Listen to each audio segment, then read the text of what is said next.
In this guide, I'm going to show you how to unlock the Lynx Wrixel style in Fortnite. This is Aiden from JustBoz, and before we get into this guide, make sure to like the video and subscribe to the channel with all notifications on. It really does help with the channel, and it lets us know that you want more content like this, so we greatly appreciate it. If at any point throughout this guide you did have any questions, just ask them down in the comment section below, and we can help you out further. I'm going to be doing my best to reply to every single comment down there.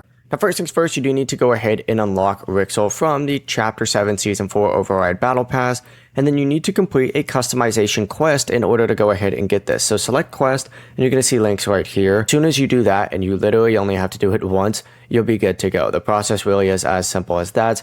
You'll unlock it, and then of course you can equip it from your locker in this edit style option. Before you do leave, make sure to like the video and subscribe to the channel with all notifications on. It really does help with the channel, and it lets us know that you want more content like this. We'd greatly appreciate it. And if at any point throughout this guide you did have any questions, just ask them down in the comment section below, and we can help you out further. I'm going to be doing my best to reply to every single comment down there. Peace.